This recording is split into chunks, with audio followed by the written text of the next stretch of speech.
Hi friends, welcome once again to we are coaching. और आज हम देखने वाले हैं स्क्वायर्स किस तरीके से सॉल्व किए जाते हैं। इसमें मैंने सबसे पहले ही एक्सरसाइज 3.1 ली है, तो जो 8 स्टैंडर्ड के बच्चे हैं उन लोगों के लिए स्क्वायर्स वाली जो फर्स्ट एक्सरसाइज है वो सॉल्व यहाँ पे करके दिखाइए। अब देखिए, सारे क्वेश्चंस तो हमने सॉल्व नहीं किए, लेकिन कुछ डिफ़िकल्ट थे क्वेश्चंस, तो हम लोगों ने वो ट्राई किए कि चलिए हम लोग इनको दिखा देते हैं। तो शुरुआत में ही क्वेश्चन जो बोला था वो ये बोला था कि आपको पता करना है परफेक्ट स्क्वायर। तो 35 जो है वो परफेक्ट स्क्वायर किसका है, मतलब आंसर क्या आता है 35 के स्क्वायर का। तो हम लोग देखिए यहाँ पे हम लोग ये कर रहे हैं सॉल्व। इससे पहले मैंने आपको एक ट्रिक बताई थी कि स्क्वायर के जो नंबर्स हैं उनको किस तरीके से फाइंड आउट किया जाता है। तो आज भी हम वही स्टेप यूज़ करने वाले हैं और वो स्टेप देखते हैं वापस एक बार कि है क्या। तो देखिए 35 का स्क्वायर जैसे कि बोला गया है, और यहाँ पर देखिए मैंने सेपरेट कर दिए दो नंबर। जैसे कि लेफ्ट साइड का नंबर था 3, इसका कलर चेंज कर देते हैं पहले और फिर उसके बाद सॉल्व करते हैं। तो हम लोगों ने कर दिया इसको रेड, मतलब आपको स्पेसिफाई हाईलाइट हो सके। तो देखिए लेफ्ट साइड में था भाई 3, तो 3 का स्क्वायर होता है 9, वो लिख दिया हमने। राइट साइड में था 5, 5 का स्क्वायर लिख दिया 25। और ये जो बीच में जो 30 है ना, वो आया कहाँ से है? तो वो आया है 3 को 5 से मल्टीप्लाई करके, दैट इज़ 15।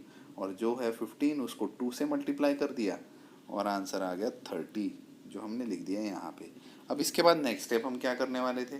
तो नेक्स्ट स्टेप हम ये करने वाले थे कि जो 5 है लास्ट डिजिट वो एज इट इज़ लिख दिया था राइट साइड का। राइट साइड का डिजिट लिखना है हमेशा आंसर में। तो 5 जो है लास्ट डिजिट है वो लिख दिया। अब जो ये 2 है ना, ये 2 ये चला जाएगा ज़ीरो के साथ ऐड होने के लिए। +2 कर दीजिए ज़ीरो में, तो ज़ीरो में +2 करने के बाद कुछ फ़ायदा नहीं होता है, वो 2 ही आंसर आने वाला है। तो 2 आ गया तो 2 लिख दिया दूसरे नंबर पे, 10th डिजिट पे। ये जो 3 है बचा हुआ, ये चला जाएगा 9 की तरफ ऐड होने के लिए। ऐड होके 9 और 3 आंसर कितना आएगा भाई? आंसर आएगा ये रहा 12। तो ये है हमारा आंसर। Square of 35 is 1225। अब आ जाते हैं नेक्स्ट क्वेश्चन पे। ठीक है, पहला वाला क्वेश्चन तो बहुत बड़ा इजी था, 2 डिजिट वाले नंबर्स का। हम लोगों ने एक कल की वीडियो में भी यही सेम किया था कि 35 का स्क्वायर कैसे निकालते हैं, या फिर जो भी 2 डिजिट नंबर्स है। हमने तो कल 1000 तक की बात की है। अब चलिए 1000 तक की बात की है तो 3 डिजिट वाले पे आ जाते हैं। और मैंने डायरेक्टली यहाँ पे देखिए एक नेगेटिव वाला स्क्वायर नंबर लिया है। अब नेगेटिव का स्क्वायर लेने से कुछ फ़ायदा तो है नहीं कि नेगेटिव आंसर आने वाला है, नहीं आने वाला। क्योंकि negative multiplied by negative answer आता है हमेशा पॉजिटिव। ओके, तो देखिए इसका आंसर पॉजिटिव ही आने वाला है, इसलिए मैंने उसको चेंज करके यहाँ पे डायरेक्टली आपको सिर्फ 214 लिखा हुआ दिखा देगा। अब क्या करना है? अब हम लोगों ने जैसे कि बोला था कि 214 का स्क्वायर अगर निकालेंगे तो हमें सबसे पहले देखना है कि इसके पास में कोई ऐसा नंबर है जिसमें ज़ीरोज़ आते हैं लास्ट डिजिट में। तो हाँ है, 200 जो है वो इसके पास का नंबर है, राइट। तो मतलब मैं 214 में से जब 14 माइनस करूँगा तो आएगा मेरा 200। और इसी 214 में मुझे 14 प्लस भी करना पड़ेगा। तो एक बार प्लस करना है, एक बार माइनस भी करना है। तो देखिए जब 14 में प्लस किया, 214 में 14 प्लस किया तो आंसर है 228। अब दोनों नंबर्स मैंने मल्टीप्लाई कर दिए, जबकि माइनस किया हुआ था वो 200 इधर लिखा हुआ है, प्लस किया हुआ नंबर जो है वो यहाँ पे 228 लिख दिया गया है। अब नेक्स्ट स्टेप क्या करनी है? हमने कौन सा नंबर कम ज़्यादा किया था, मतलब वो था हमारा 14। तो 14 का भाई स्क्वायर निकाल लो यहाँ पे, तो वो था 196। 196 निकालने के बाद में अब हमें करना क्या है? तो हमें ये देखना है कि न्यूमरेटर जो है उसके अंदर कितने ज़ीरो है। 2 ज़ीरो है तो 2 ज़ीरो कट कर दो यहाँ से, और नीचे भी आपको 2 ज़ीरो ही लेने पड़ेंगे। तो 2 ज़ीरो अगर लेते हो तो यहाँ पे आना है, यहाँ पे सिर्फ 2 डिजिट को ही कंसिडर करना है। फिर ऐसे देखा जाए तो 196 मतलब 3 डिजिट नंबर है, लेकिन मैंने देखिए अंडरलाइन किया हुआ है कि भाई सिर्फ 2 डिजिट लिए है अभी के लिए। तो ये जो 2 डिजिट है ये हमारे लास्ट के 2 डिजिट है आंसर के, जो कि मैंने यहाँ पे ब्राउन में लिख के रखा हुआ है 96। लेकिन ये जो एक बचा हुआ डिजिट है इसका क्या करें? तो इसका करना ये है कि इसको भेजना है, ये जब ये दोनों नंबर मल्टीप्लाई होंगे 2 और 228 आंसर आएगा 456। और जो ये एक बचा हुआ है वो 6 के साथ लास्ट डिजिट के साथ प्लस कर देना है। प्लस करने के बाद आंसर आएगा ये 7 और बाकी का 45 इधर। तो 457 और ये 96 जोड़ दीजिए साथ में, और ये बन गया हमारा 457 9 6। ठीक है, तो देखिए पहले एक्सरसाइज के अंदर इस तरीके से स्क्वायर्स को सॉल्व करना है। इसके बाद में कुछ क्वेश्चंस आते हैं कि वो परफेक्ट स्क्वायर है या नहीं है, वो पहचानो। तो हम लोग देखते हैं कि परफेक्ट स्क्वायर के लिए क्या क्या चीज़ें ज़रूरी है, और इसी के लिए मैंने कुछ टिप्स लिखी हुई है यहाँ पे।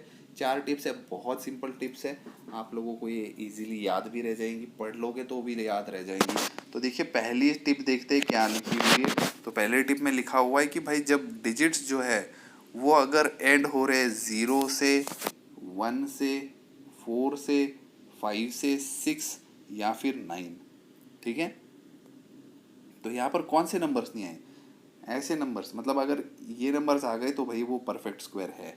लेकिन अगर इनको छोड़ के समझ लीजिए 0 के बाद क्या आता है, 1 के बाद क्या आता है 2, फिर उसके बाद आता है 3, वो नहीं था, 4 5 6 7 भी नहीं था, 8 भी नहीं था। तो अगर कहीं पे आपको लास्ट में, मतलब लास्ट डिजिट जो है वो दिख जाए कहीं 2 का, कहीं 3 का, या 7 का, या 8 का, तो समझ लेना भाई ये एक परफेक्ट स्क्वायर नंबर नहीं है।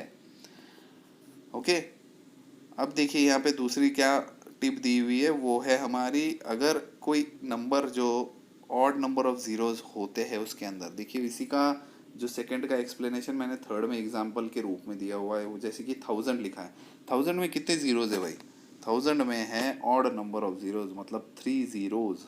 तो this is not a perfect square. Why? Because we have written over here that it has odd number of zeros. तो odd number of zeros कभी भी perfect square नहीं होते। तो इवन नंबर वाले स्क्वायर्स, मतलब इवन नंबर जीरोज होंगे तो एक परफेक्ट स्क्वायर होगा। जैसे कि यहाँ पे 100 में 2 जीरोज हैं, 10,000 में 4 जीरोज हैं, मिलियन में 6 जीरोज है। तो इस तरीके से हम लोग देख सकते हैं कि वो जो है एक परफेक्ट स्क्वायर है। अभी अगर हमें पहचानना है कि भाई ऑड नंबर वाले परफेक्ट स्क्वायर कौन से होते हैं, इवन नंबर वाले परफेक्ट स्क्वायर के कैसे होते हैं, तो इसमें आ जाते हैं पहले वाले में। तो जहाँ पर आपको इवन नंबर्स दिख रहे हैं जैसे कि 1 4 6, ये इवन नंबर है, तो मतलब इनसे रिलेटेड जितने भी नंबर्स होंगे वो इवन परफेक्ट स्क्वायर होंगे, इवन नंबर के परफेक्ट स्क्वायर होने वाले। और बाकी के बचे 1 5 और 9, ये होंगे ऑड नंबर के परफेक्ट स्क्वायर। तो देखिए हो गया यहाँ पे। आई थिंक ये जो है ये एक्सरसाइज यहीं पे पूरी हो जाती है। आप लोग ये जो मैंने ये 4 टिप्स बताई है ये आपको एक्सरसाइज में यूज़ करनी है, इसीलिए तो मैंने इसके क्वेश्चंस जो है वो सॉल्व नहीं किए। आप अब इन टिप्स के ऊपर उन क्वेश्चंस को सॉल्व कीजिए। ओके, नेक्स्ट वीडियो में आपको और भी कुछ स्क्वायर्स और स्क्वायर रूट से रिलेटेड कुछ इंटरेस्टिंग टिप्स और ट्रिक्स बताई जाएगी। तब तक के लिए टेक केयर।